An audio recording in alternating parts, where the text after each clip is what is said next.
Rodney. Oh man, I really don't watch your show that much, but every once in a while people call me up and they say, you got to see what this guy's saying. And I watch and I get disappointed.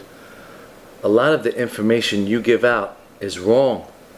Now, I know you say that I'm full of crap when I say that, but today we're going to use Robert's Rules and the Constitution and bylaws. We're going to go through them, and I'm going to explain to you everywhere you give out the wrong information to people. It's upsetting to me because sometimes people just watch your show, and though it's your opinion and yours alone, they don't kind of understand that. They think that you're actually educating them and giving them some good information, which I'm not going to say you don't. Some of your information is good, but for some reason a lot of it is incorrect. And you know, you say you're a delegate for 10 years and you know, you're getting the information correct and it's from experience and things like that. Well, I don't know, man. And I'm still trying to find out what Bobby Brown is. You use it for everything. You're constantly saying, you know, that everything people do is Bobby Brown. I don't get it. Well, let's get into your information and your misinformation. First of all, you know, for those of you who are watching, who are interested, my name is William Valentine. I'm a retiree. I retired from ESU. I was involved with the union for many years. I was a delegate for 14 years, a board member for 5, and you know, I brought to light a lot of the things that Norman Seabrook has done with this union. It was a long fight, and ultimately he was arrested and convicted of basically defrauding all of you. So that's a little background about myself. I retired with 27 years on the job. I have an impeccable record. I worked in the emergency service unit, and I've helped officers not only with the union but with ESU. And even in retirement, I still care and I still want to help. Now, mind you, I don't have to do any of this stuff. I'm retired. I'm enjoying my life, but I do have a passion to help people out. And Rodney, I think you do too. But like I said, man, I really wish you'd do some fact checking before you start spewing these things out, because again, a lot of your information is incorrect. CODIS is a group that came to me for assistance. They asked me to help them because I've been down this road before, and they thought that they could succeed where my role came to an end.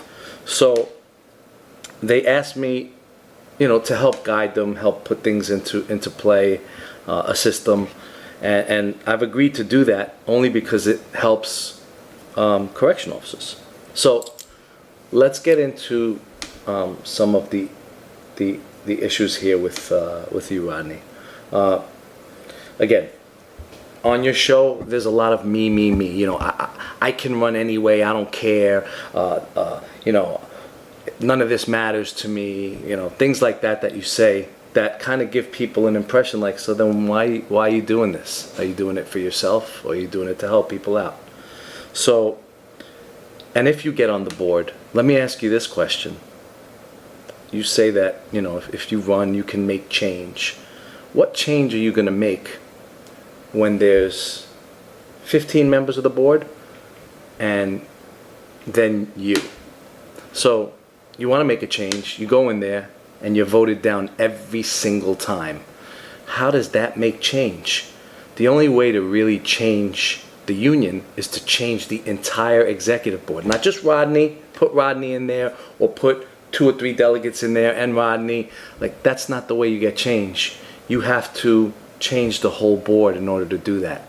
So I'm hoping that that can happen, and if I can help make it happen, I certainly will. I'm gonna go to your video, man. I'm gonna go to your video, and you know, we're gonna listen to you talk, and you know, you say a lot of things in here, and boy, you know, I'd really like to let's see. Listen, you don't have to believe the things that I say. You just have to do your research to make sure that I'm telling the truth. Because you have some people that say I'm giving out, oh, you're giving out incorrect information. Oh, you don't this, that, the other, and you don't know. This information I'm giving out is from experience. It ain't something I'm coming up with or something that I heard in a conversation with somebody. That's not what happens with the information that I give people.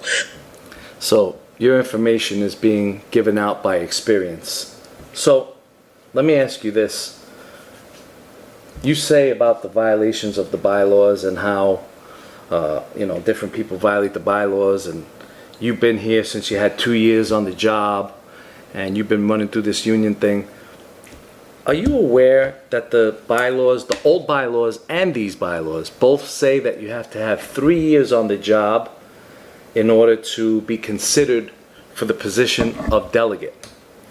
3 years on the job. However, Norman took a liking to you, you were talking to him, you charmed him, he thought you were cute, whatever the case may be, and suddenly Rodney McQueen, with 2 years on the job, is put in and appointed to a delegate position in full violation of our Constitution and bylaws. You were the first one to violate the bylaws. Your mere existence violated the bylaws as a delegate. So you say that people were hating on you and things like that. They weren't hating on you, bro. They were hating on the fact that the bylaws were being violated so frivolously and so blatantly. You violated them, bro.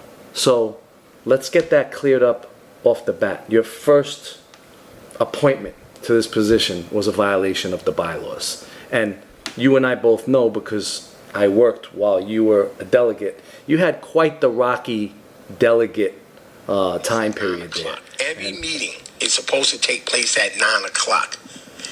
Mostly every meeting I've been to at 9 o'clock. When the president gets there, let's say the president gets there 9:10. Let's say the president gets there 9 o'clock, 9:05, 9:10, 9:20, 9:30. He's supposed to immediately ask the Sergeant at Arms, which was Benny Basio, and this happens at every meeting. Not this meeting, every meeting. What's the count? Benny would say what the count is, how many's retired, how many's active, and to see if they got the 100. If they don't have the 100, the meeting is automatically shut down. Right then and there. Automatically shut down. So if he comes at 9, let me be clear so people can understand and not listen to the Bobby Brown. This is what I'm saying. If the person comes in at 9 o'clock, the president comes at 9 o'clock, he gets up to the podium by 9:02 if he don't stop and talk or whatever. He asks Benny Basio, what's the count? He says what the count is. If the count is not 100, the meeting is automatically canceled. And then what they usually say is, listen, this is not an official meeting, but I'm going to stay here and answer questions to the people who come in, who have issues, who want their like some people have issues besides bylaw changes. Some officers have issues besides the Bobby Brown bullshit that's going on. They have issues. My phone's blowing up. So basically, what you're saying, Rodney, is that Elias can come in and just cancel the meeting and walk away. And then he can say, hey, if you have real issues, let's talk about them. 1, why did he take the book and run out of the room and leave? Why did that happen? 2, why did he not allow the people that were online trying to come into the meeting to actually come into the meeting? He didn't allow it. He just left. Let me enlighten you. First of all, our Constitution and bylaws don't say anything about anything having to do with him leaving, him taking the book, the sergeant at arms fighting, nothing like that. Let me tell you what it does say. It does say that Robert's Rules of Order governs our meetings. So let's see. Article 7, Section 2 says, this order of business may be changed at any meeting by a vote of the majority of the members present. The rules and orders of Robert's Rules of Order, most recent edition, shall govern the meetings of the association and the executive board insofar that they are applicable and are not inconsistent with the Constitution. So, Robert's Rules governs our meetings. Let's go to Robert's Rules. Robert's Rules, Article 6, Section 64 says, a quorum of an assembly is such a number as must be present in order so that business can legally be transacted. The quorum refers to the number present, not the number voting. So, retirees would add to that quorum if this is true. In all ordinary societies, the bylaws should provide for a quorum large as can be depended upon for being present at all meetings when the weather is not exceptionally bad. In such an assembly, the chairman should not take the chair until a quorum is present. So it's telling you that the chairman, who would be Elias, shouldn't take the chair until a quorum is present. And there was a quorum that was trying to sign in that he just walked by and left outside. Let me continue. In an assembly that has the power to compel the attendance of its members, if a quorum is not present at the appointed hour, the chairman should wait a few minutes before taking the chair in the absence of a quorum. Such an assembly may order a call of the House and thus compel attendance of absentees. So basically, it's saying that if a quorum is not present at the appointed hour, 9 o'clock on the dot, the chairman, Elias, should wait a few minutes before taking the chair. So, at what point, Rodney, since you chose to address it, does it say that Elias has to immediately at 9 o'clock ask for the number and declare that there will be no meeting and walk out, passing all of the members that were present coming in to sign, to vote on their amended bylaws? So, you're wrong. They want their issues taken care of. They want to speak to the president, right? So they usually allow that to happen. So at the meeting in May, whatever, I think it was May, June, whenever the meeting was, you had a group of individuals called COTUS who wanted to change the bylaws, right? They try to do it by A, B, C, D, E, F, G, the way that they did it, whatever. To me, it wasn't done properly, as far as I'm concerned. It was not done properly, all right? I'm just letting you know it wasn't done properly. But they were still allowed to read it in, do this, that, and the other. The president makes that decision, not McQueen, not none of the delegates that's there, not none of the board members that's there, only the president, right? Because you got to know, you got to stop listening to that Bobby Brown that people are kicking, right? So he allowed them. So the president is the one that makes the decision. Well, let me explain something to you. The power of the association rests with its members present at a regular meeting of the association. So the president really is powerless to the procedures that we have in front of us. They're supposed to be followed and they're supposed to be adhered to, but they're not. So I wouldn't expect you to understand, because your whole existence began with you being appointed in a violation of the bylaws. So let's look up our Constitution and bylaws. Article 13, Section 2. This Constitution may be amended by a 2/3 vote of members present and voting at the regular meeting of the association, provided that the amendment has been subscribed in writing by at least 10 members and read at the regular meeting immediately preceding the meeting at which the action is to be taken. So, let's get into that for a minute. A subscription was handed to Elias on film with 10 active members that signed it, that wanted to change or amend the bylaws. Check. That was the first part that was correctly done. The second part, in your own admission, was that it's supposed to be read into the minutes, and Elias allowed that to be read into the minutes of the meeting. So we did that, and that was the second part that was supposed to be fulfilled, and they did so. Immediately preceding the meeting at which the action is to be taken. Well, if you look, the reading of the proposed bylaws into the minutes and the subscription by 10 happened in June. So July, by default in the bylaws, there is no meeting.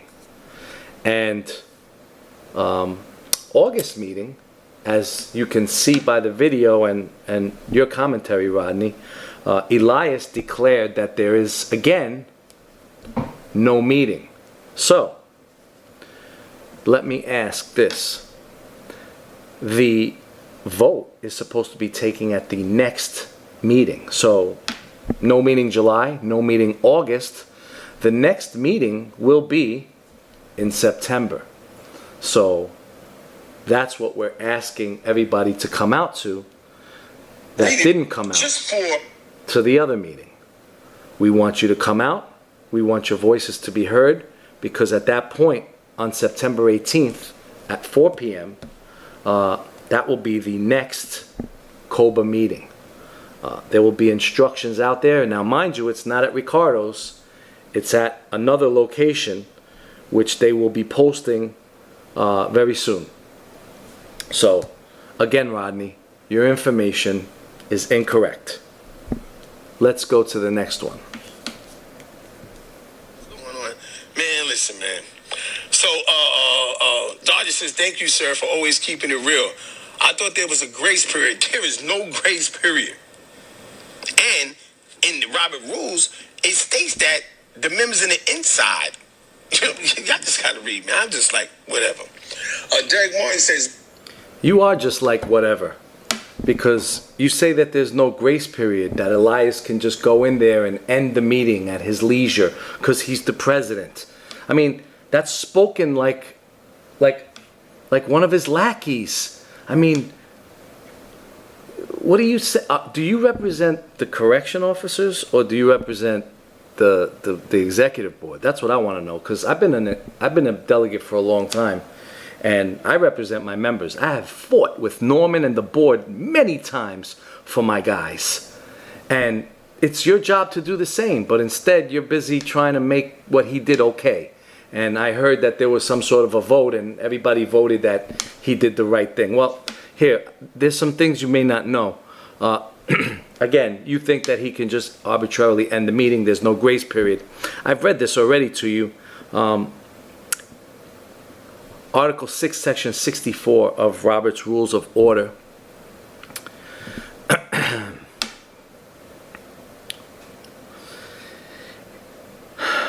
In all ordinary societies, the bylaws should provide for a quorum as large as can be depended upon for being present at all meetings when the weather is not exceptionally bad.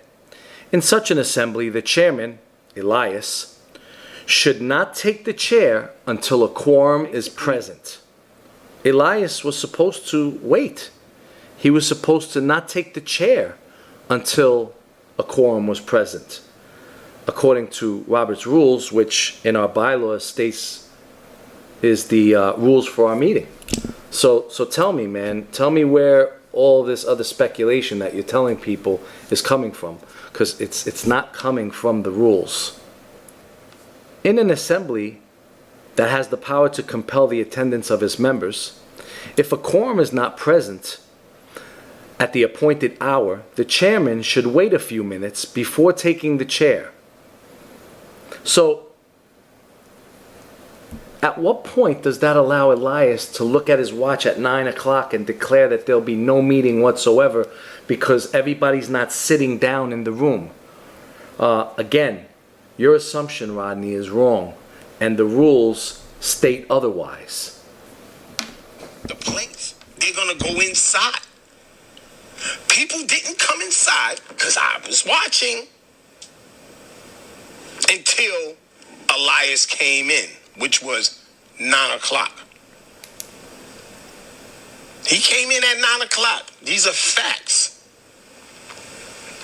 Came in at 9 o'clock. I watched. I said something to somebody that was there, and I said, watch what happens. And then next thing you know, he asked what time it was. He said, what's the time? Benny said the time. He asked him what's the count. Benny said it's XYZ retirees and XYZ, which quorum? He said it's 9 o'clock, 9:05. According to my watch, because there's people, I'm going to read something somebody wrote. According to his watch, it was 9:05. He called the meeting. And then he left. As far as I'm concerned, he left. I don't know. I'm not clocking his movements. That's not my job. That's not what I do. So thanks for the recap. Elias came in 9 o'clock. And people were online trying to sign in. You can only sign in one at a time. So it's like, how much time do you give 100 people to come into the room? Not much. According to you, it was like 5 minutes. And then he got up, took the book, and left. So again, in violation of Robert's Rules of Order, Article 6, Section 64, man. If a quorum is not present at the appointed hour, the chairman should wait a few minutes before taking the chair. Okay? And furthermore, in such an assembly, the chairman should not take the chair until a quorum is present. So basically what they're trying to say in Robert's Rules is you have to give your membership an opportunity to be present and have a quorum so that you can have a meeting. You should encourage a meeting. You should encourage meetings with your membership. How do you, Rodney, justify what he did and the actions of Koba and how they do their meetings? People come, they get babysitters, they get out of work, they come straight here. Some of them drive long distances in traffic. And you're saying it's okay for this guy to go, it's 9 o'clock, you're not here, we're out. It doesn't work that way. Every 30 days you have a meeting. The power of the association rests with its members during a regular meeting of the association. All these things are being overlooked by everybody. And Rodney, you have 10 years as a delegate, right? You have so much experience. Why aren't you standing up there fighting for your membership? Because I'm quite sure there's a lot of people that you know, and even some people in your jail that came out to that meeting that were crapped on by Elias because he knew that they were going to have a vote on unfinished business, which was the amendment to the bylaws. Okay, which is being done, by the way, exactly how Article 13 says to do it. Exactly. So, let me read you something else you might not know about Rodney. And I know you don't because I heard your rant. I mean, it's hard for me to play all these clips. I'm not going to keep doing it. But something you should know is this. Here we go. Where is it? Quorum, not that. I read that already. Okay. Article, now this is Robert's Rules of Order. You guys can go online and look at it. Article 3, Section 17, to adjourn. The effect upon unfinished business of an adjournment, unless an assembly has adopted rules to the contrary, is as follows. When the adjournment does not close the session, the business interrupted by its first order after the reading of the minutes at the next meeting and is treated in the same as if there has been, and is treated the same as if there has been no adjournment. An adjourned meeting being legally the continuation of the meeting which was adjourned. So we started to amend the bylaws at one meeting in June. July, there is no meeting. August, Elias declared that there was no meeting, although there was a quorum, but he refused to allow them to sign in, and he left. So he declared that there will be no meeting. So that's 2 no meetings. However, we have unfinished business, and according to Robert's rules, unfinished business has to be addressed at the next meeting. So the next meeting is September 18th on Wednesday, 4 p.m. New location, not Ricardo's. stand by for that information. Here's some more of that article. Article 3, Section 17. When the adjournment closes a session in an assembly having regular sessions as often as quarterly, which is us, we have them every month, the unfinished business should be taken up just where it was interrupted at the next succeeding session previous to new business. So it's basically telling you that the business you started, amending the bylaws, which was done procedurally correct according to the bylaws, must be continued at the next meeting, which would be in September. So again, it's an adjournment, but it interrupted unfinished business. That's what it says here, and that's what we have, unfinished business. That business has to be addressed at the next meeting. So in September, pursuant to Robert's rules, we're going to attempt to continue that business. And I mean, wherever this goes, it's been completely documented on video, it's been completely documented on paper, and the rules are clear, and COBA is in violation of those rules. And you, Rodney, as a delegate, should know your rules, should know this Constitution and bylaws. Don't just talk about it. Know it. You should know Robert's Rules of Order. Don't just say Robert's Rules in your rants. I heard you say it about 4 times. Everything you said was wrong. So just because you have a fancy show and you got all the lights show and all the stuff behind you going by and stuff, I can't afford all that stuff. This is just me talking to you and everybody else out there. Remember, Rodney, your opinions are yours and yours alone. You're right. They are yours alone, because the facts are not opinions. You're entitled to your opinion. You're not entitled to your own facts. And the facts are very clear here. Now, Anderson says, so 100 signatures must be recorded in that book prior to 9 o'clock. Yes, indeed. Wrong again. That's 100 signatures. Yes, indeed. That's Robert's rules. And a lot of people are so used to the flim-flam. You're incorrect again. You're incorrect again. 100 people's names don't have to be in that book before 9 o'clock. And that's not Robert's rules. Robert's rules, as I said earlier in, let's go to it, Article 6, Section 64, basically says the chairman should not take the chair until a quorum is present. It goes on to say if a quorum is not present, at the appointed hour, the chairman should wait a few minutes before taking the chair. So basically, give your members an opportunity to get there. You're wrong. Whose side are you really on anyway? Are you on Elias's side, trying to make sure that it's all okay and everybody sees what a swell guy is? Or are you on your members' side and show how they were crapped on by their union? They're trying their best to get this thing done according to the rules. They're entitled to do it, and they're not being allowed to do it. It's trickery, it's sneakery, it's all this other crap. You ran out with the book, you changed the location of the meeting at the last minute. You're doing everything to try to discourage this when you know it's something that the members want. Why? Because at the end of the day, a change of the bylaws is a demise of the COBA Executive Board. They all know it. It is what it is. And Rodney, you need to check your facts, brother. I said it to you online, on Facebook, and you replied. You keep putting me on this radio show, you say my name, and you say, listen, this is your rebuttal, okay? I just want to tell you, check your facts, pal.